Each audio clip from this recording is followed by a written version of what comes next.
उत्तर प्रदेश के बरेली में घर से तहसील गए लेखपाल की अगवा कर निर्मम हत्या कर दी गई। रविवार को लेखपाल का शव बरामद किया गया। लेखपाल का 18 दिन पहले अपहरण कर लिया गया था। पूरे प्रकरण में खाकी की जो संवेदनहीनता सामने आई है, उससे परिजनों में बेहद आक्रोश है। बरेली की फरीदपुर तहसील में तैनात लेखपाल मनीष कश्यप के 27 नवंबर को लापता होने की सूचना पुलिस के संज्ञान में लाई गई। थाना पुलिस मामले में संवेदनहीन बनी रही। परिजनों के हंगामे पर एडीजी बरेली जोन रमेश शर्मा ने जिम्मेदारों को कड़ा एक्शन लेने के सख्त निर्देश दिए। थाना पुलिस ने धारा 140 बीएनएस के तहत एफआईआर दर्ज कर ली। एफआईआर दर्ज करने के साथ ही थाना पुलिस का काम खत्म हो गया। जब 12 दिन तक थाना पुलिस के हाथ खाली रहे तो परिजनों ने 9 दिसंबर को एसएसपी बरेली अनुराग आर्या से विवेचना ट्रांसफर करने की मांग करते हुए फरीदपुर थाना पुलिस खासकर एसएचओ पर गंभीर लापरवाही के आरोप लगाए। एसएसपी ने मामले की विवेचना एसएचओ फतेहगंज पश्चिमी को दे दी। साथ ही एसपी क्राइम की अगुवाई में SOG team, surveillance team, cyber cell व थाना फरीदपुर पुलिस को लगा दिया गया।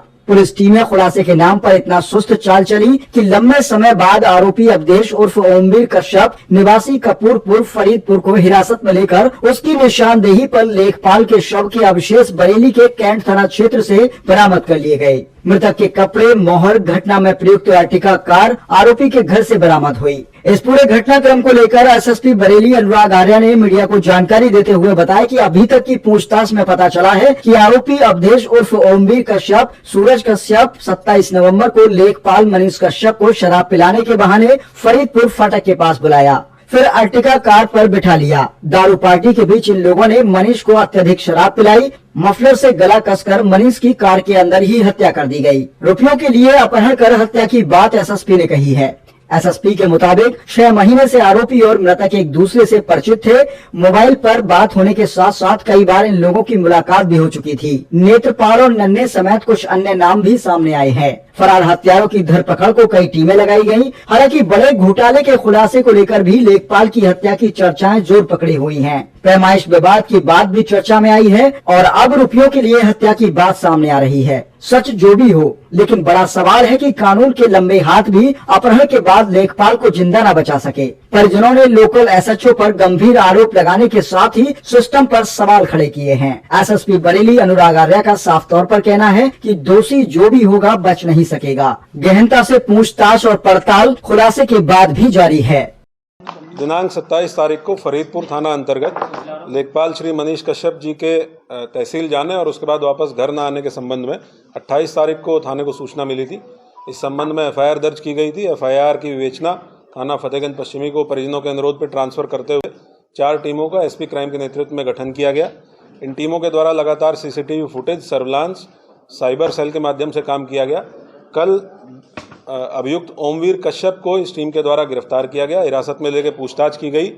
इसकी निशानदेही पे थाना कैंट अंतर्गत एक नाले के पास से कुछ अवशेष शव के बरामद किए गए हैं, जिनको पोस्टमार्टम के लिए भेजा गया है और डीएनए टेस्ट भी कराया जाएगा, ये वेरीफाई करने के लिए कि जो इसके द्वारा बताया गया है कि ये मनीष कश्यप जो लेखपाल थे जिनकी हत्या इसके द्वारा कर दी गई और वहाँ पे शव फेंक दिया गया जिसके अवशेष मिले हैं।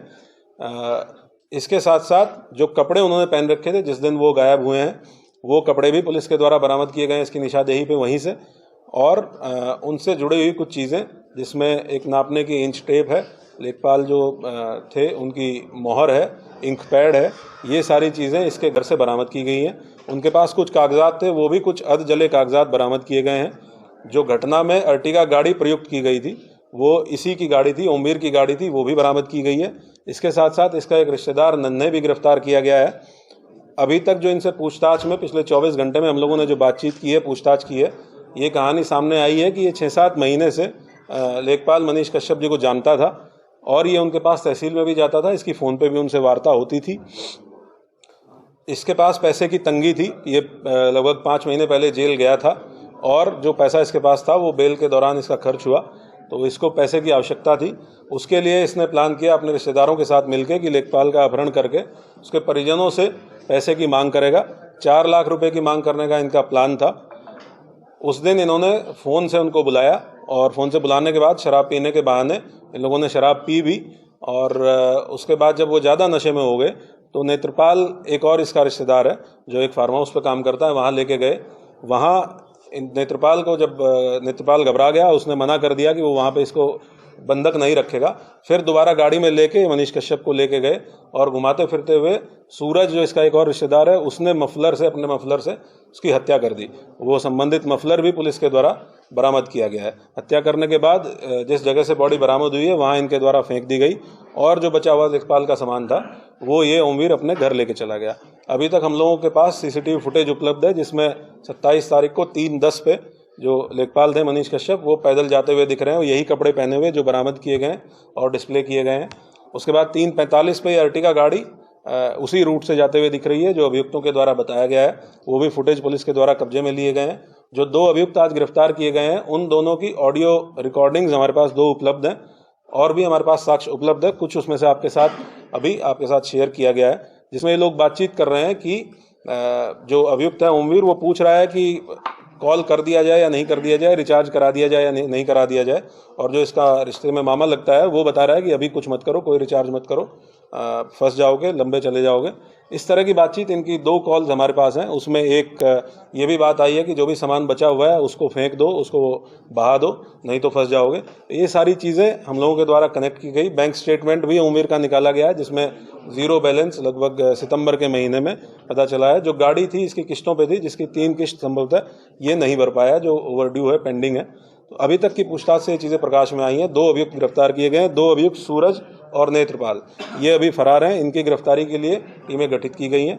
जो रिमेन्स बरामद हुए थे उनको पोस्टमार्टम के लिए भेजा गया है, साथ साथ में पैनल से पोस्टमार्टम कराने के लिए और डीएनए प्रोफाइलिंग, ताकि डीएनए मैच कराया जा सके, इसके लिए भी सीएमओ से अनुरोध किया गया है। हम लोग इसको जल्दी प्रोसेस करते हुए आगे की कार्रवाई सुनिश्चित की जाएगी। जल्दी ही जो 2 फरार अभियुक्त हैं उनकी गिरफ्तारी भी सुनिश्चित की जाएगी। नाले से जो है सिर्फ सिर मिला है, कुछ हड्डियां मिली हैं, बाकी धड़ अभी तक नहीं मिल पाया है। क्या लग रहा है कहीं और फेंका गया है बॉडी पे? इन्होंने पूछताछ में बॉडी वहीं फेंकना बताया है, और क्योंकि ये घटना 27 तारीख की है जब वो गायब हुए थे, इन्होंने 27 की रात में ही उनकी हत्या कर दी थी।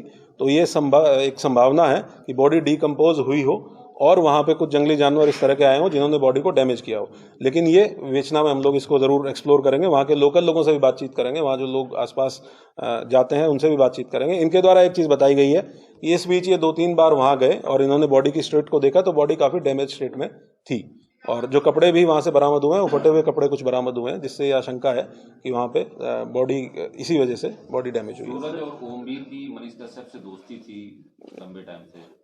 जो सीडीआर से हम लोगों ने देखा कि इनकी बातचीत होती थी, इनका परिचय था आपस में, और जाहिर सी बात है कि किसी परिचित व्यक्ति के कॉल करने पे ही कोई उनके साथ जाएगा। और जो कॉल सीडीआर के माध्यम से भी तस्दीक हुई है कि कॉल किया गया था और बुलाया गया था, और वो लोकेशन भी कंफर्म हुई है सीडीआर के माध्यम से। थाने स्तर पे क्या लापरवाही मानते हैं आप? क्योंकि लोगों से लगातार आरोप लगा रहे थे, पहले दिन गए तो उनकी तहरीर फेंक दी गई, फाड़ दी गई, अंगूठा लगवा के साथ केवल गुमशुदगी दर्ज की गई, अपहरण की बात कह रहे थे। पुलिस लगातार नकार रही थी कि कोई अपहरण नहीं हुआ है, कुछ नहीं हुआ है। जो परिजनों के द्वारा आरोप लगाया गया है स्थानीय थाने पे, उसके संबंध में मेरे द्वारा एक प्रारंभिक जांच ऑलरेडी ऑर्डर कर दी गई है, और क्योंकि परिजनों को यह आशंका थी कि स्थानीय थाने से उनको न्याय नहीं मिलेगा, इसी वजह से तत्काल उनकी बात का संज्ञान लेते हुए विवेचना भी ट्रांसफर की गई थी। और एसपी क्राइम जो डेडिकेटेडली क्राइम पे काम करने के लिए ही पोस्ट क्रिएटेड है, उनको उनके पर्यवेक्षण में सारी टीमें लगाई गई थी, और उन्हीं टीमों के द्वारा कार्रवाई करते हुए इस घटना का अनावरण किया गया। परिजन शुरू से आरोप लगा रहे थे कि कुछ लोग इसमें जमीन का बड़ा मामला है, कुछ लोग हत्या कराना चाहते हैं, हत्या कर सकते हैं। अपहरण की बात तो उन्होंने भी इस बात को नहीं किया था कि ऐसा तो नहीं कुछ लोग ऐसा कोई बड़ा गैंग काम कर रहा हो जो जिसके पीछे हो, जिन्होंने इनको हटाना चाहते हो, इन लोगों को हायर करके इनसे मर्डर ही करा दिया। अपहरण की बात तो कहीं ना तो फिरौती की मांग की गई उनसे, ना परिजनों ने इन पे आरोप लगाया कि हम ये हमारे कोई अपहरण कर सकते हैं। उन्होंने आज भी टिल टुडे भी वो ये कह रहे हैं कि पुलिस ने इसमें कहीं ना कहीं कुछ खेल कर दिया है और ये लोग एक्चुअल नहीं पकड़े गए हैं। ऐसा तो नहीं कोई पीछे कोई और बड़ी साजिश हो जिन्होंने इनसे हायर करके इनसे हत्या करा दी हो और एक बड़ा खेल बंद कर दिया हो। जो परिजनों के द्वारा आशंका जताई गई थी, आप को विदित है कि उसमें राजस्व टीम के द्वारा भी ऑलरेडी जांच कर ली गई है, जिसमें संभवतः किसी प्रकार का कोई अनियमितता अभी तक